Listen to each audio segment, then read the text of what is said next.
우리가 인생을 살면서 모든 것을 다 갖추고 살아갈 수는 없습니다. 그렇게 사는 인생은 없죠. 아무도 없습니다. 우리는 고난 속에 있을 때 때로는 그렇지 못한 사람을 보면서 부러워하는데, 사실 생각해보면 우리가 부러워하는 그들도 어떤 때는 고난 중에, 어려움 중에 거했던 때가 분명히 있는 것입니다. 여러분, 삶을 살면서 다 갖추며 살 수 없단 말이죠. 그런데 다른 것은 없어도, 그러나 우리 인생을 살면서 이것 하나만은 반드시 가져야 한다면 여러분은 무엇을 가지시겠습니까? 인생을 살면서 다 가질 수 없어요. 뭔가 한 가지만을 가질 수 있다면 여러분은 무엇을 가지시겠습니까?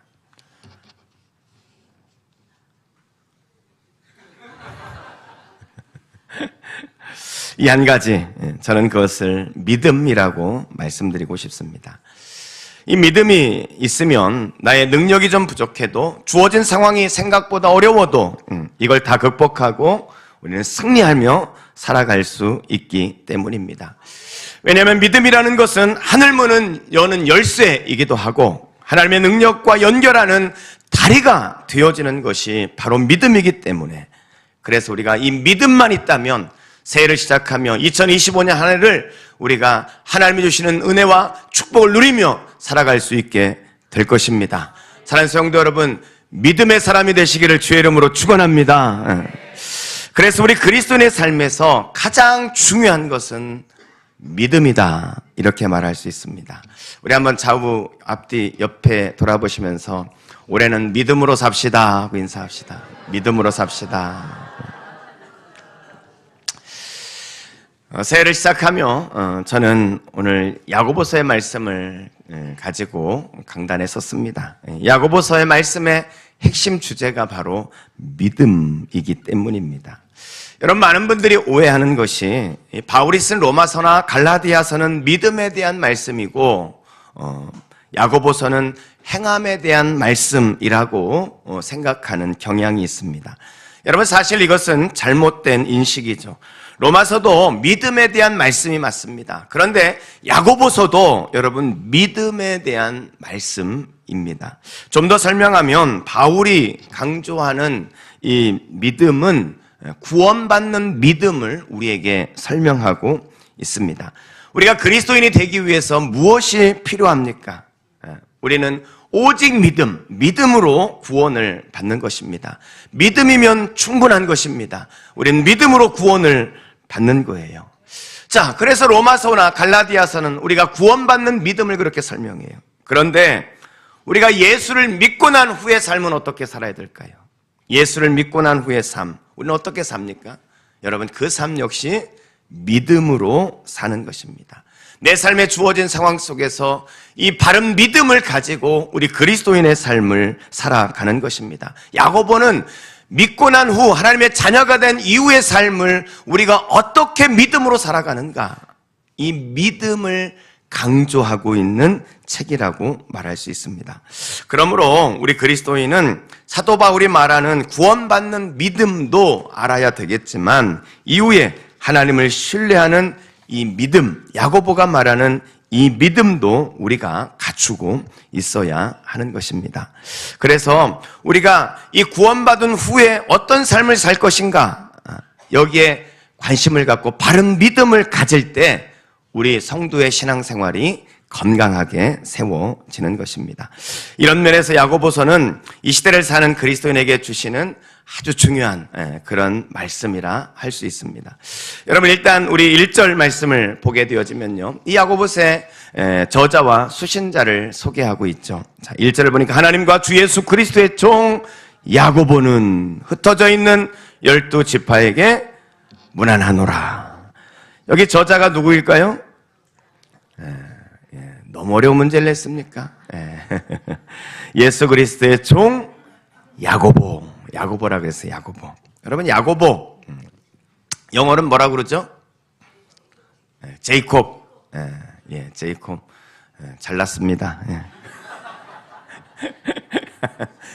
여러분, 우리가 잘 모르고 있는 것 중에 하나 그거예요. 구약에는 야곱이거든요. 이 히브리어를 번역할 때 야곱이라고 번역했어요. 신약의 헬라어로 번역할 때 이 야곱을 야고보라고 번역을 한 거예요. 그런데 그것을 영어로도 번역이 될 때 구약의 야곱은 제이콥이에요. 근데 신약의 야고보는 제임스입니다. 제임스. 제임스. 엄청난 걸 가르쳐 드렸죠. 그런데 이 야고보란 이름이 우리나라의 김경이란 이름이 흔해 빠진 것처럼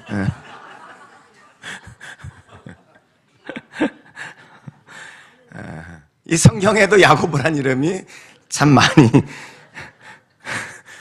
있습니다. 제가 죽을 각오로 하고 말한 겁니다. 야고보란 이름이 아주 흔한 이름이에요. 그래서 여러분 알고 있는 야고보란 이름이 많이 있죠. 예수님의 제자 야고보. 그런가 하면 예수님의 동생도 야고보예요. 야고보란 이름이 많이 있는데 이 야고보서의 저자는 바로 예수님의 동생 야고보입니다. 이 야고보는 예수님과 함께 자랐어요. 그런데 어느 날 형인 이 예수님이 내가 하나님의 아들이다 하면서 세상에 돌아다니면서 그렇게 다니는 거예요. 여러분 그런 형을 인정할 수가 없었습니다. 그러다 보니까 야고보는 형 예수님으로 인해서 굉장한 스트레스가 아마 있었을 거예요. 예수를 믿지 않았습니다. 끝까지 예수님을 부정했어요. 그런데 이 고린도 전서 15장에 가서 보면은 이 부활하신 예수님을 만난 사람들의 명단에 야고보가 등장하는 것을 볼 수 있어요. 이 야고보가 부활하신 예수님을 만난 후에 야고보가 예수 그리스도 자신의 단순히 형이 아니라 하나님의 아들 예수 그리스도라는 것을 믿게 되어지죠. 그리고 그는 예루살렘 교회의 지도자가 되어져서 이 바울의 선교 사역을 지원하는, 특별히 제1회 이 예루살렘 공의회를 주관하면서 바울의 선교 사역을 지원하는 아주 중요한 역할을 했던 사람이 바로 야고보입니다. 이 야고보가 오늘 이 야고보서의 저자가 되겠습니다. 여러분 수신자는 누구일까요? 수신자. 우리 다시 1절을 보니까요. 1절을 다시 보면은 하나님과 주 예수 그리스도의 종 야고보는 흩어져 있는 12지파에게 문안하노라 이렇게 말씀하고 있어요. 12지파 하니까 흩어진 12지파 하니까 우리는 유대인의 12지파를 생각할 수 있습니다. 예, 맞습니다. 그런데 더 근본적인 이 12지파라는 것은 이 흩어져 있는 그리스도인을 말하는 것입니다. 여러분 예루살렘 교회에 핍박이 일어났죠. 이 핍박이 일어나면서 믿는 자들이 세계 곳곳으로 흩어져 살게 되어졌단 말이죠. 각처에 흩어져 있는 그리스도인 그들을 위하여 야고보가 쓴 편지가 야고보서예요. 그래서 흩어진 12지파라는 것은 세계 각처에 흩어져 있는 그리스도인을 말하는 것입니다. 여러분 이들은 본인이 원하지 않던 간에 이 타양 땅에 이국 나라에 가서 흩어져 살았단 말이죠. 여러분 이들의 삶이 어떻겠습니까? 얼마나 이 삶이 불안하고 불안정하고 불확실한 삶을 살았겠어요. 미래를 예측할 수 없고 어디를 가도 안정되지 못한 여러분 이 사람들, 언제 어떤 일을 당할지 모르는 불안한 이 삶을 살아가는 이 사람들에게 가장 필요한 것이 무엇이었을까요? 야고보는 그들에게 편지를 하면서 그들에게 가장 필요한 것, 그것이 믿음이다 라고 생각을 했단 말이죠. 그래서 야고보는 오늘 이 흩어져 있는 이 사람들에게 이 믿음을 주제로 한 야고보서를 이렇게 보냈던 것입니다. 사랑하는 성도 여러분, 오늘 우리의 삶에 가장 필요한 것이 믿음 아닙니까? 새해가 시작됐지만 나라가 어수선하고 국민이 불안합니다. 누구도 예측할 수 없는 불확실한 시대 가운데 우리는 살아가고 있단 말이죠. 정치 지도자들에게 편승해서 소리를 치고 말을 하지만 여러분 과연 그들이 우리를 지켜줄 수 있는 사람들일까요? 여러분 그들을 믿을 수 없습니다. 여러분 기억하십시오. 우리의 삶을 지킬 수 있는 진정한 보호자는 오직 하나님 한 분, 그분밖에 없다는 사실이에요. 여러분 하나님만을 믿고 의지하는 한 해가 되시기를 주의 이름으로 축원합니다. 오직 우리의 믿음의 대상은 하나님 한 분, 그 믿음으로 살아갈 때 불확실한 이 시대 가운데 우리는 하나님 안에서 주님이 주시는 은혜를 누리며 살아갈 수 있게 되어지는 것입니다.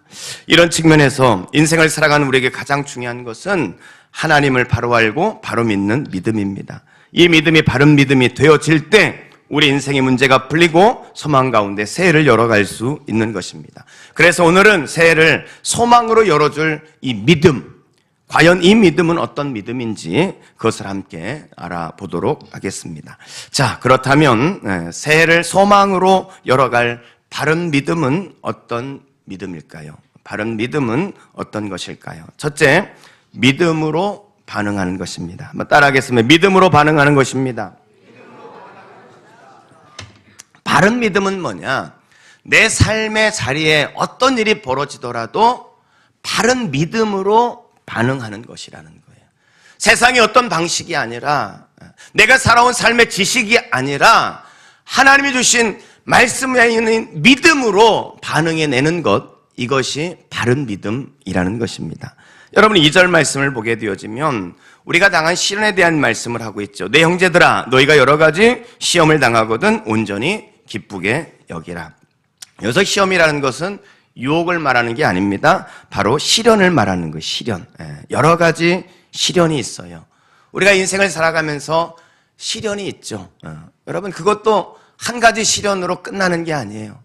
자식으로 인해서 어려움을 겪었는데 또 이어서 물질로 어려움을 겪고 또 건강으로 어려움을 겪고 우리의 인생은 시련의 연속이란 말이죠.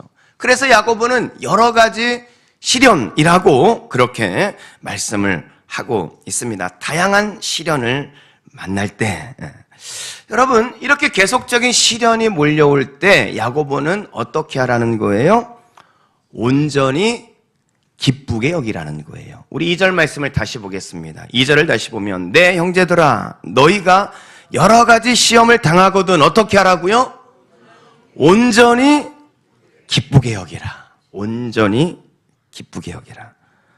다시 말하면 조금 더 이렇게 말씀을 드리면 행복하게 여겨라 그 말이에요. 행복하게 여겨라. 여러분 이 시련은 아픈 것입니다. 힘든 것이죠. 그런데 어떻게 이 시련을 기쁘게 여기고 시련을 만났는데 행복하다 이렇게 말할 수 있겠어요? 여러분 가능합니까? 가능해요?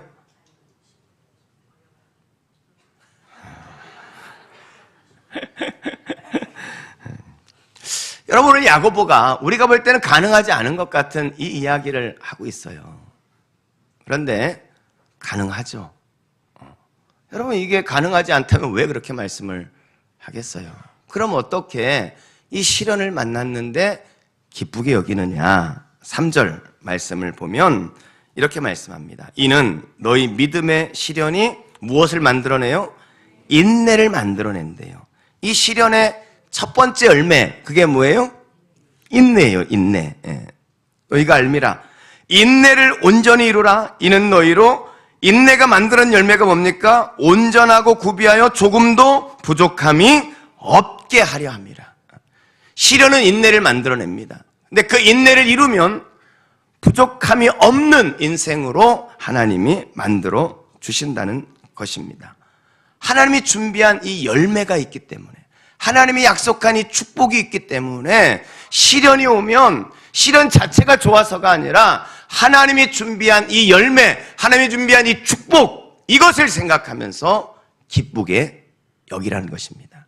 제가 수도 없이 말씀을 드리지만 성경에서 말씀하는 사랑하라, 기뻐하라, 이것은 감정적인 의미의 단어가 아닙니다. 좋은 일이 생기면 하하하 웃고 좋지 않은 일이 생기면 눈물 흘리고 낙심하고 이런 의미로 이야기하는 게 아니에요. 의지적 결단을 말하는 겁니다. 시련이 찾아오면 감정은 슬프고 다운돼요. 그런데 의지적으로 기뻐하라는 거예요. 무엇을 생각하면서? 하나님이 약속하신 축복을 생각하면서 기뻐하라는 것입니다. 여러분, 근데 이 시련은요, 우리에게 첫 번째로 가져오는 열매가 뭐라고요? 인내예요. 시련이 오면 반드시 인내가 따라오게 되어져 있는 것입니다. 우리는 보편적으로 시련이 빨리 지나가기를 원합니다. 왜냐하면 이 시련이 견디기가 쉽지 않단 말이죠.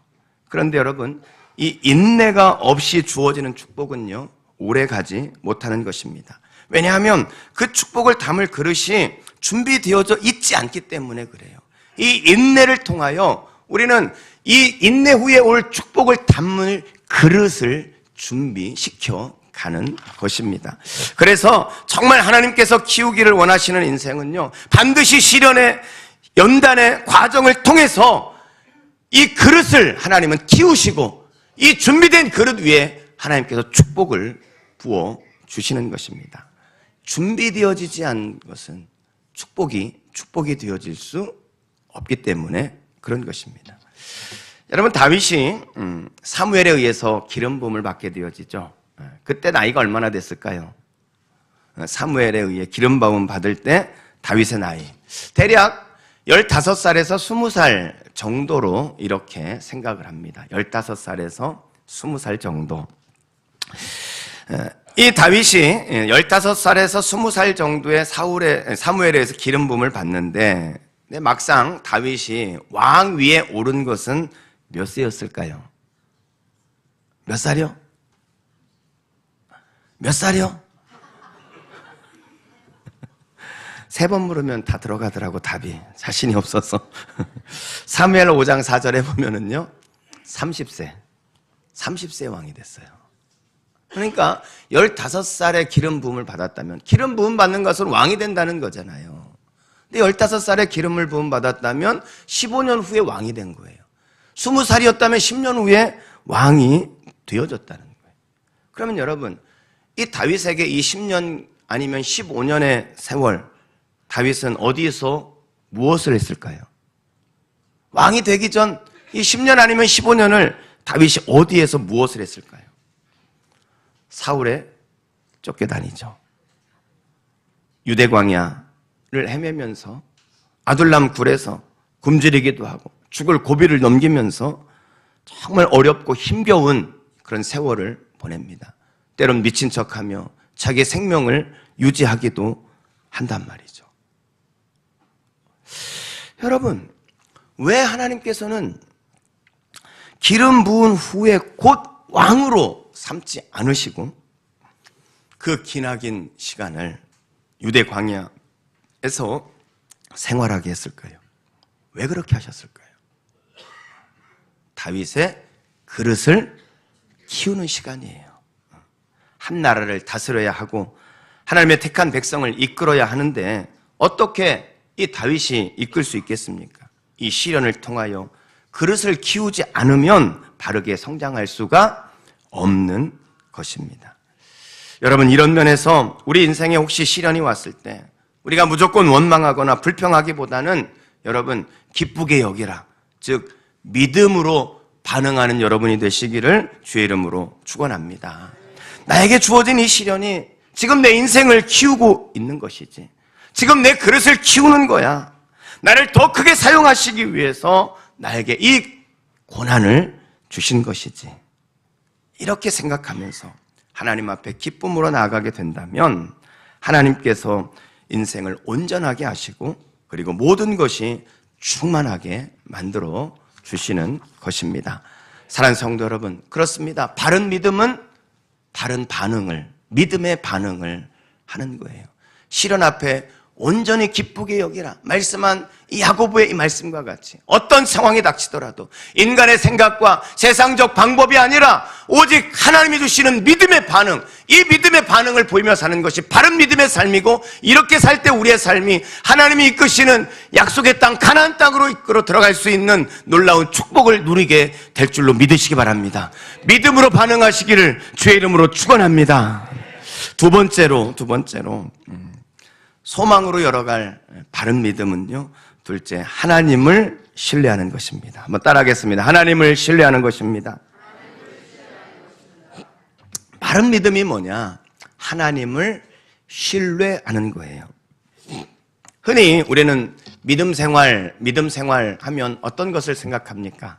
믿음 생활 하면 많은 분들이 어떤 율법적인 어떤 규칙이나 법칙을 지키는 것을 믿음 생활이라고 국한하여 생각하는 경향이 있습니다. 믿음 생활, 주일날 예배 드리는 것이지, 믿음 생활, 목장교회 잘 참여하는 것이지, 믿음 생활하는 거 성경 공부 열심히 하는 것이지, 봉사 열심히 하는 것이지, 어떤 율법적인 규칙을 잘 지키는 것을 믿음 생활이라고 합니다.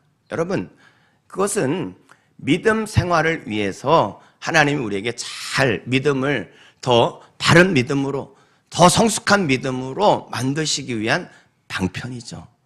엄밀히 말해서 믿음 생활이라는 것은 하나님과의 관계입니다. 믿음이라는 것은 하나님과의 관계, 특별히 하나님을 신뢰하는, 하나님을 향한 신뢰하는 이 믿음의 관계, 이것이 믿음이라고 말할 수 있습니다. 여러분, 그렇습니다. 성경이 말씀하는 믿음은 하나님을 신뢰하는 것입니다. 여러분, 오늘 말씀에 보면 야고보가요, 재미있는 제안을 한 가지 합니다. 자, 5절입니다. 우리 5절 말씀 같이 한번 읽어보겠습니다. 시작.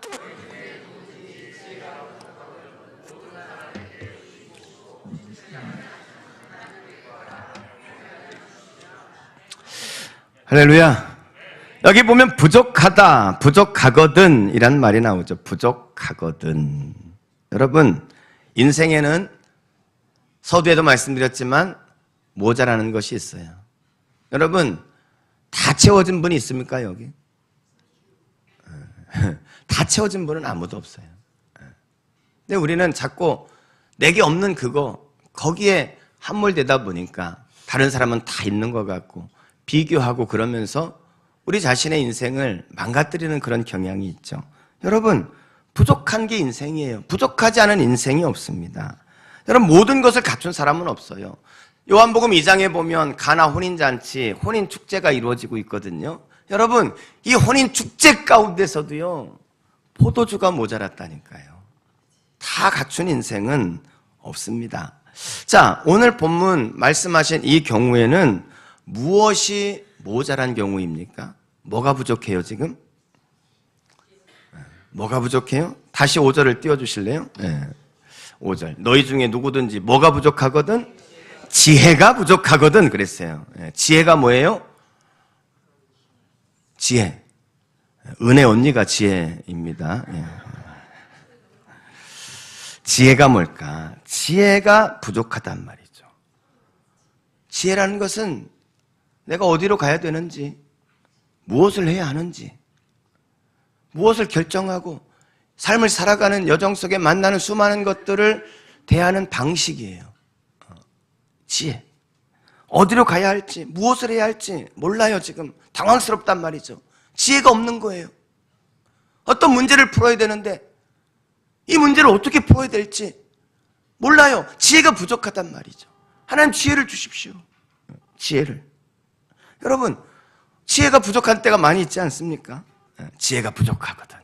자, 우리 인생을 살면서 지혜가 부족해요. 지난 연말에도 제가 그렇게 기도해서 하나님 지혜를 주십시오. 그렇게 기도했거든요. 지혜. 어떻게 해야 될지 모르겠단 말이에요. 어떻게 해야 될지. 여러분, 자, 오늘 말씀에 그때 지혜가 부족하거든. 어떻게 하라고요?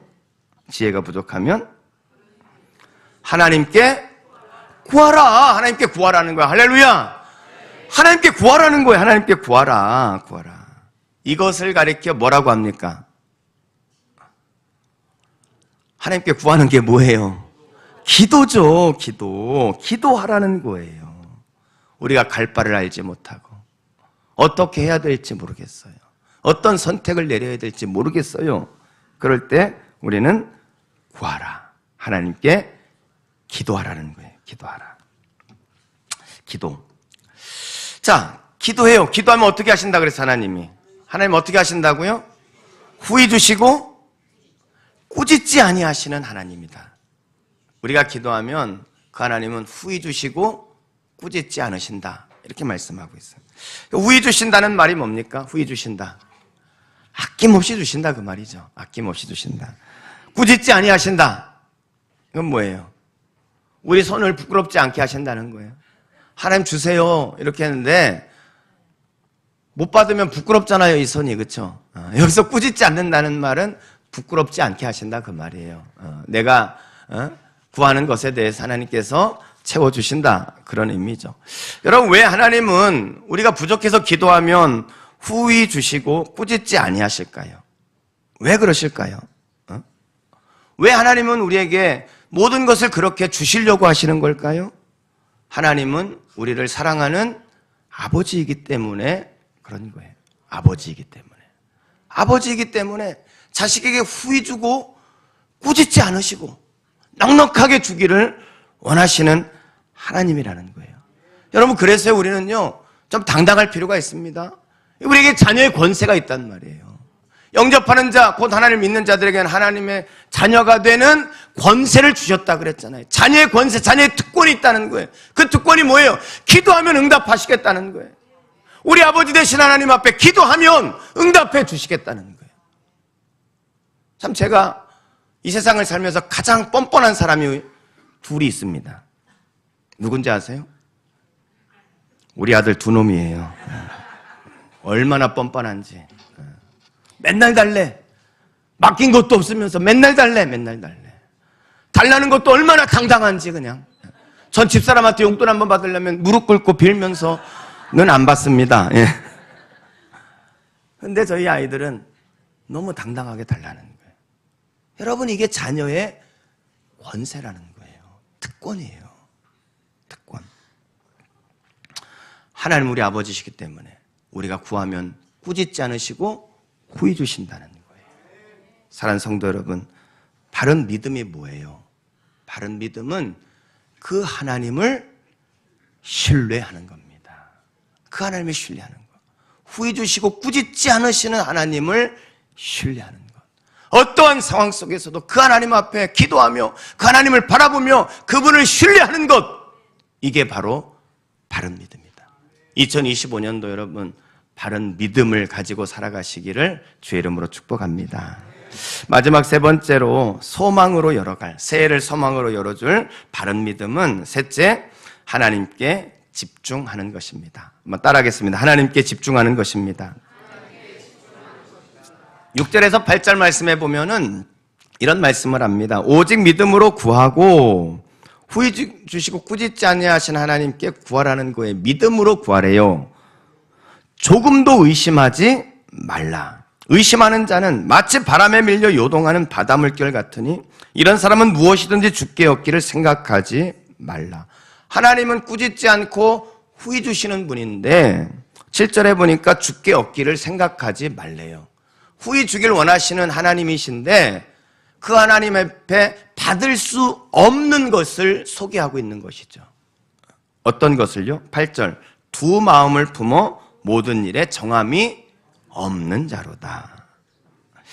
여러분, 여기 야고보는 하나님의 응답을 받을 수 없는 잘못된 믿음, 이 특징을 무엇이라고 소개하고 있어요? 마음이 나뉜 것, 그것을 말하고 있어요. 두 마음을 가지고 있다. 의심한다는 거죠. 의심한다. 두 마음을 가지고 이중적입니다. 초점을 잃어버렸어요. 초점을 잃어버렸습니다. 여러분, 하나님을 향한 마음이 온전히 하나님께 집중되지 못하고 마음이 둘로 나뉘었다. 그것은 어떤 것을 말할까요? 6절에 보면 의심하게 된다. 이렇게 말하고 있죠. 오직 믿음으로 구하고 조금도 의심하지 말라. 의심하는 자는 두 마음을 품은 사람은 의심하게 된다는 거예요. 의심하게 돼요. 마음에 의심이 찾아옵니다. 두 마음을 가지면. 열심히 기도했어요. 하나님을 신뢰해야지 했어요. 그런데 두 마음을 가지면 내가 하나님만 신뢰해서 될까? 내가 어떤 누군가의 도움을 구해야 되는 건 아닐까? 두 마음을 품는다는 것이죠. 하나님을 전적으로 신뢰하고 그분만 초점을 맞추고 집중해야 되는데 그 마음이 하나님만 아니라 다른 어떤 것에 마음을 빼앗기고 있는 거예요. 이게 바로 의심이죠. 이게 두 마음이라는 것입니다. 기도하면서 전적으로 하나님께 집중하지 않고 마음이 나뉘어져 있어요. 이것은 바른 기도라고 말할 수 없죠. 두 마음입니다. 의심하게 돼요. 두 번째로 8절에 보니까 8절에 두 마음을 품어 모든 일에 정함이 없는 자다. 마음에 정함이 없다는 건 마음에 정함이 없다는 것은 흔들리는 거죠. 흔들려. 이것을 7절에서는 바람에 밀려 요동하는 물결 같다 이렇게 표현하고 있어요. 배가 떠 있는데 바람이 막 쳐요. 물결이 친단 말이죠. 그럼 배가 어떻게 되겠습니까? 흔들린단 말이죠. 흔들려요. 정함이 없다는 것은 그거예요. 여러분, 우리가 하나님 앞에 응답받는 바른 믿음으로 기도하기를 원하신다면 오직 하나님 한 분에게 집중하시기를 주의 이름으로 축원합니다. 오직 하나님, 그분 외에는 희망이 없다는 사실을 선포하고 하나님만 붙잡아야지 하나님이 응답하신다는 거예요. 이제 2025년 새해가 시작됐는데 우리 앞에 많은 문제가 기다리고 있습니다. 아직도 해결되지 않고 처리되지 않은 문제들이 여전히 존재하고 있습니다. 여러분, 이걸 어떻게 해결하시겠습니까? 우리의 노력과 힘으로 되겠습니까? 내가 무엇을 바꾸고 시스템을 바꾸면 새롭게 한다고 그렇게 되겠습니까? 사랑하는 성도 여러분, 하나님이 개입하지 않으시면 이 모든 것을 감당할 수 없는 거예요. 하나님께서 우리 가운데 개입하셔서 내 삶을 다스려 주기를 원한다면 나뉘지 않는 마음, 하나님 한 분에게 집중하는 오직 하나님만을 바라보는 여러분이 되시기를 주의 이름으로 축원합니다. 이솝 중에 여우와 고양이 이야기가 있어요. 우리 애기 엄마들은 아시겠죠? 여우와 고양이. 하루는 여우와 고양이가 만났는데 여우가 고양이에게 질문을 했어요. 질문을. 야, 고양이 넌 말이야, 무서운 짐승이 나타나면 넌 어떻게 할 거냐? 물었어요. 그랬더니 고양이가 바로 대답을 합니다. 여우야, 나는 한 가지 계획밖에 없어. 난 무조건 나무 올라가가지고 도망갈 거야. 이렇게 이야기를 했어요, 고양이가. 난 한 가지 방법밖에 없어. 무조건 나무 위로 올라가가지고 도망갈 거야. 그러면서 이 고양이가 여우에게 묻습니다. 야, 여우야, 너는 그러면 어떤 계획을 가지고 있냐? 하고 물었습니다. 그랬더니 여우가 아주 여유 있는 웃음을 지으면서 야, 나는 셀 수 없는 많은 계획을 다 준비하고 있지. 여우잖아요. 셀 수 없는 많은 계획을 준비하고 있지. 이렇게 그 이야기를 하면서 아주 이 고양이를 아주 우습게 쳐다보는 거예요. 근데 그때 갑자기 사자가 으르릉 하고 막 이 두 짐승 사이에 나타났어요. 그랬더니 여러분, 고양이는 어떻게 했을까요? 으르릉 소리를 듣자마자 그냥 나무 위로 막 우당탕 쳐가지고 막 도망가 올라갔습니다. 근데 여우는 플랜 1을 할까? 플랜 2를 해야 되지? 3번 계획을 할까? 4번 계획을 할까? 그러다가 돌아가셨다고 하는 그런 이야기입니다. 여러분, 우리가 인생을 살면서 어떤 문제가 생기면 단순해야 합니다. 단순해야 돼요. 우리가 하나님 안에서 가지는 계획은 하나밖에 없습니다. 오직 하나님만 믿는 것입니다. 하나님 한 분이면 충분하다고 고백하는 것이에요. 그럴 때 우리의 문제를 해결하고 우리는 그 문제를 디딤돌 삼아 성숙해 가는 것입니다. 사랑하는 성도 여러분, 2025년 한 해가 새롭게 시작되었습니다. 온 나라의 모든 국민들이 지쳤고 암울하고 낙심하고 가라앉아 있는 것이 이 나라 이 민족의 현재 현실인 것 같아요. 여러분, 그렇다고 우리도 그렇게 가라앉아 있어야 하겠습니까? 우리의 소망 되신 하나님, 그 하나님을 바라보며 그 하나님을 의지하고 그 하나님과 함께 믿음으로 승리하는 한 해가 되시기를 주의 이름으로 축원합니다. 기도하겠습니다.